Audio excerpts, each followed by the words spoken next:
Derby. It was a It is fiery affair. red. Sim, straight. Talk to me. What are you saying? Boy, I was smoking on something last night. All I know, yeah, it was the Spurs pack, to be fair. All jokes aside, I was very confident.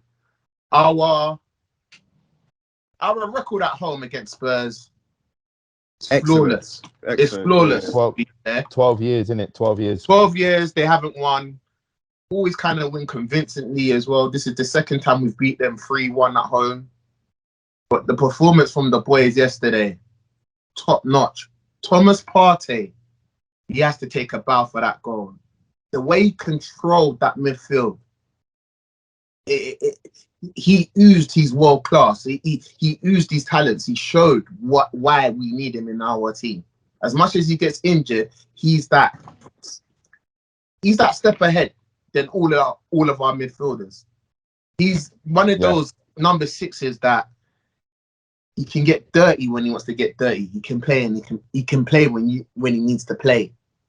Martinelli, work rate, second to none. Saliba, I keep on telling these people, he's the best young centre back in the world right now. And if anyone wants to argue with me, go and look at his stats. The way he controlled Kane and Son yesterday, you would have thought these guys were new to the league. You would have thought. There was something he did to Kane yesterday, and I was just like, he just played you. This little boy just played you. No, but when they were both running towards the corner flag, innit? Yeah, he just out muscled him. I was like, yeah. Forget about it.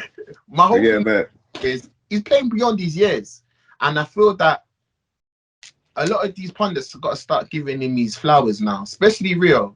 Rio, I was kind of happy that he was on B2 Sport yesterday because I think a little bit of him, he gave him his flowers, but I saw that look in his eye. He's looking in his eyes like. I think he only did that because Cesc was there, man. No, but Cesc was basically telling him, you name a better young centre back than Saliba right now. Name one. Nah, there's not in the league. In the world.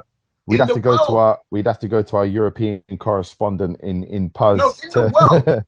In the world. No, you're not. I can't think of any off the top of my head. I'm trying to look at Bayern Munich centre backs. They got Scher. They use Martinez. I can only think of Araujo at Barca, but Araujo's good, but he's not as good as Saliba. He's not as good as Saliba, yeah. That's what I said. I can only think of it. Yeah. And he does it for his international team. You lot got to understand, the guy just turned 21 the other day. He's young. He shouldn't be playing how he's playing. That comes with time. Am I lying, Chris? Especially as a defender, that comes with time. No, he's reading the game really well. I like in the first half, Spurs actually did have quite a few chances. They were able to move through the midfield. I didn't think Partey and Xhaka was providing enough cover for the amount of times that Spurs were able to counter-attack. So Richarlison and Son and then Kane, they broke at pace quite a few times. Arsenal losing the ball in the third quarter of the pitch. But Saliba was the only one. They'll in that get better back line. at that, though, man. Yeah, Saliba was the only one in that back line that actually looked like he was reading the game, getting to the ball first, cutting out challenges. It's the little things. I ain't even gonna lie. Gabriel's a calamity, but sorry, go on, Chris. Gabriel was horrible yesterday. It's the little things that I like. In terms of Gabriel. In comparison to everyone else, in comparison to Saliba, I think of the 11 players, I think Gabriel was probably had his worst. Can I ask you something, Chris? Here? As a defender, let's be honest. I know that was a rash decision, but I know Paz is going to get onto me. But he's been one of our best players this season. If Xhaka controls that ball, Gabriel doesn't make that rash decision. Does that make sense? If he either controls it or kicks it out. I still think you stay on your feet. You know Saliba was right next to Gabriel. Like, he still has to get past Saliba. Richarlison still has to get past Saliba. Listen to what I'm trying to say. My whole thing is, I'm not blaming. That's what I said. He's one of our better players this season, Xhaka. I'm not blaming him. But what I'm trying to say, a Premier League footballer should be controlling that ball or kicking it away? Yes or no? If I'm wrong to say that, we saw it in the Manchester derby today. You don't just clear balls like that. We saw it with Edison. You When don't just that's sometimes why clear I balls. said, You can hence say why I for said he should Gabriel, be controlling you that can ball say for or kicking it Jesus's away. goal. You can say for Jesus's goal after Lloris has parried it. You should say Romero should just put his foot through it and smash it away. But it happened so quick, it ends up just hitting off of Romero's foot and then going back under Lloris, and then Jesus has put it away. What I'm saying is, slowed down, it looks like Romero's got time just to swing his foot and smash it. But I guarantee you, in real time, you're No, talking milliseconds. Milliseconds. we're talking about milliseconds. But what I'm trying to say, a player of Xhaka's quality should control that. If he controls that, I'm not trying to say he's miscontrolled the ball. Remember, but as you said, it's literally. I agree with you that he's a miscontrol, but why I don't agree is you asked me as a defender. As a defender, I tell my defenders every single damn week, because we've got defenders in my team that are quick, are strong, like Gabriel. They're quick, they're strong, and they love a slide tackle. It looks good. It's the Hollywood thing. Yeah. Stay on your feet. I was explaining to my friend, right? When I'm a defender and the player's slightly ahead of me, what I do is I have my arm like this. Yeah, I put my arm on their shoulder like this. Yeah, Now, yeah. watch this. There's a big difference. That's pushing someone. Yeah? That's When I've got my arm here, what I do, I push my arm. So I lean on my arm. I know, so there's bro. a big difference. What Gabriel has to do, he has to touch him and not push him, but lean, put pressure. As I said, Gabriel doesn't do himself any justice because it's a rush of blood to the head. Like he's done a complete madness by sliding. But what I'm trying to say, I feel like because he was panicking, if Xhaka controls that ball or kicks it out, he doesn't make that rash decision. So then he shouldn't panic.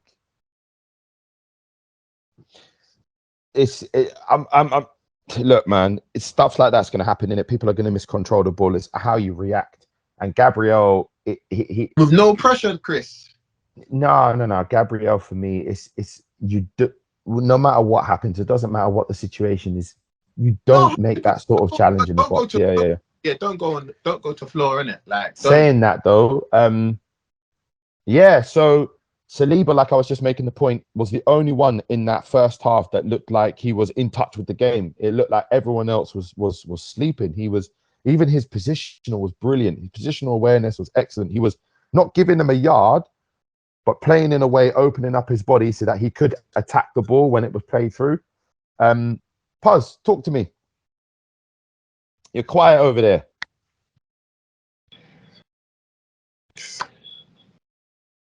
Don't know what else to say, man. Spurs are crap. Like, do you know what? You know what? Obviously, like, I didn't have confidence before the game, but I don't know why I never have confidence in my team in it, because we always start off games well, but it's the way we played at United.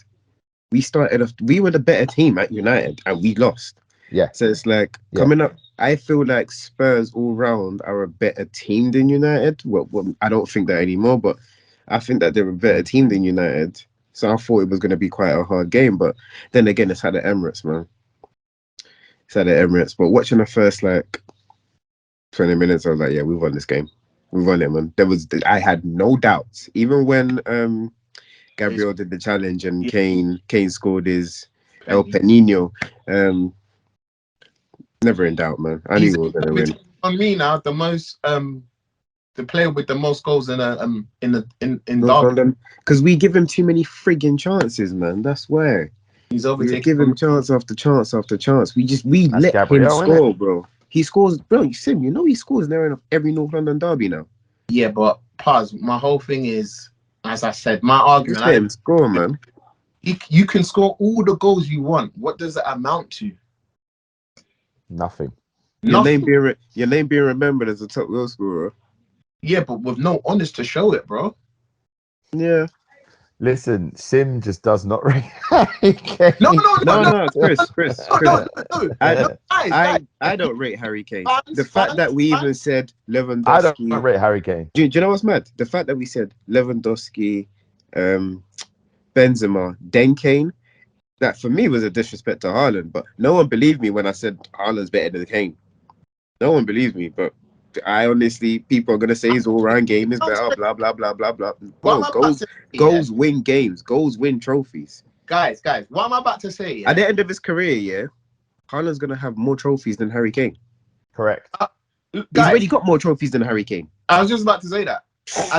And another thing is, yeah, before we go in more detail about the Arsenal game, I feel that Haaland's done more in 8 games in the Premier League than Kane's done in the Premier League. His whole history. He's shown the potential. He's going to do way more. But you know what's gonna annoy me, Sam? People are gonna be like, oh, but Kane doesn't play in that City team. If Kane played in that City team, I don't think Kane does what Haaland does in that City team. Nah, but that's his fault. That's his fault. No, but I don't think he does what Haaland does in that City team. No, but that's Kane's fault. I think there's a midway point between the two. I think Kane doesn't do what Haaland does, but he does much better than what he does at Spurs. Because a good number 9, not a world-class number 9 like Haaland, but a good number 9 gets chances in City's team. For example, I personally believe that if Ronaldo was playing in that City team, I think he would get 20 plus goals. Yeah, well, you can shake your head. That's my opinion. I think he would because he gets the chances. I think Ronaldo is capable of scoring 2 of the chances that Haaland had today. And most of his goals are in the box. He's only had 1 goal from outside the box in his 17 goals this season. Only 1 of them's come from outside the box. So what City do? So that's what City do. City probe. They stay on the edge. They get the ball in the box. But I agree with you guys.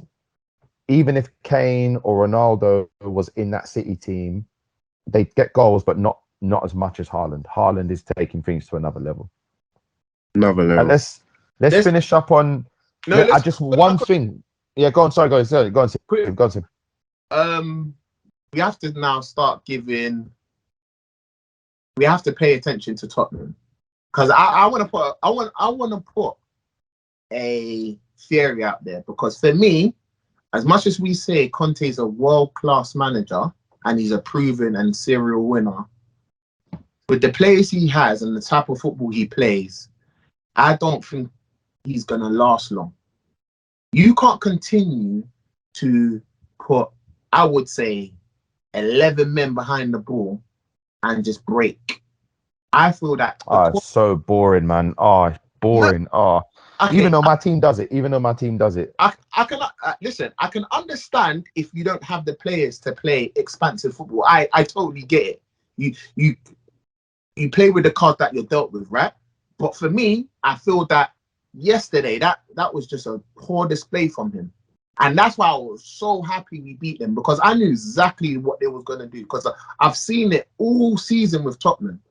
The only reason why we've been saying Tottenham because let's be honest, they haven't really been playing well, but because they've got Richarlison, Kane, and Son, they've been getting them out of trouble. Look, Son hit a hat-trick against Leicester his last game. He did squiddly dot at the Emirates Stadium Saturday. he was non-existent. Let's be honest, Chris. He was non-existent. So on the break, Spurs looked dangerous, but ultimately Arsenal had an answer. How long are you going to be able to do that for? No. I'm agreeing with you, Sim. I'm not disagreeing. Spurs looked dangerous on the break. Yeah. But Arsenal had an answer. Yeah. Simple. So, and Arsenal, with respect, aren't the best team in the world. You can imagine that Bayern Munich, Barcelona, Real Madrid, even Inter Milan, Manchester City, even AC Milan, all of these teams, they're going to have an answer like Arsenal have. Yeah. That's my point. So if Spurs want to continue along that way, they're probably going to sit at like the 15th, 16th, 17th best team in the world. You know what I mean? Nowhere near the top. I can't stand it. We played this counter-attacking football where we sit back, but I can't stand. To bring on 4 defenders. 5 defenders. Know why? Because I swear. No, he gave up, man. He gave up. At that point, he gave up. Yeah, but he was limited damage control, bro. I swear, Conte and Southgate go to the same fucking library. I'm telling you, bro. It's so boring. They go to the same library, they go to the same section. Boring. Literally, I can't stand it. 5 people behind the ball. Eric Dyer. Oh, quick one. That's not a red card. It's not a red card. Man, Chris, yeah, that's Chris. Did you see what he did? Yellow card. Everyone else but you is in agreement that it's a red card. Every referee, every former player. That's a red card. Chris, I explained to you on camera. He's heading towards his own goal. That's malicious. That's malicious. No, I don't think it was malicious. I think it was reckless. It's reckless. Yeah, but that's what I'm trying to. Because at first I was thinking, Martinelli, what's wrong? But when they slowed it down, I was like, oh, that's what he did. It always looks worse when it's slowed down. What I'm trying to say is, I'm not saying that it wasn't dangerous, reckless, could have hurt him. I'm not saying all And those that's a things, red. By the letter of the law, what you just said, that's a red. But what I'm scared of is all these referees at the moment, they're going by the letter of the law and not by common sense. Don't get me wrong. I find go by the letter of the law, but then I'm telling you, the amount of nonsense that we see that should be a red card, that should be dissent. Like Bruno Fernandes dissent against the referee today should get sent off. Dissent. Yeah, but Chris, my whole thing is, I think what you're saying is true, but I think that's down to the individual, the ref. I think if you've got the balls to make that decision and explain yourself. But you know what's crazy though? Anthony Taylor saw it straight away. Yeah, he didn't wait for VAR. He didn't wait for VAR. He just said straight away. And all I'm saying is, those sorts of challenges, we've seen loads of them. They go down as yellow cards because he was lunging, he scraped him, agreed, but he didn't stamp on him.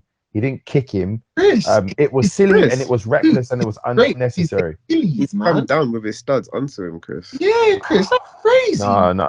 You lot, listen. Back to your own I guarantee you. His left foot is, he's right-footed, you know. He came down on his left foot.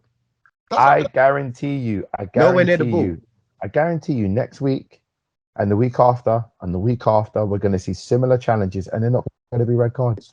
That's all I'm saying. Consistency. You want consistency. I'm just saying, in a big game like that, North London derby, as stupid as it was. Can I ask you something? Do you remember last season when we played them towards the latter stages of the season and Holden got 2 yellows? Remind me. Do you think Holden's 2 yellows was deserving of 2 yellow cards? No. Exactly. So point proven. You're proving my point. Exactly. Yeah, but it's not a red card. It's not a yellow card. Like, it's a red card, bro.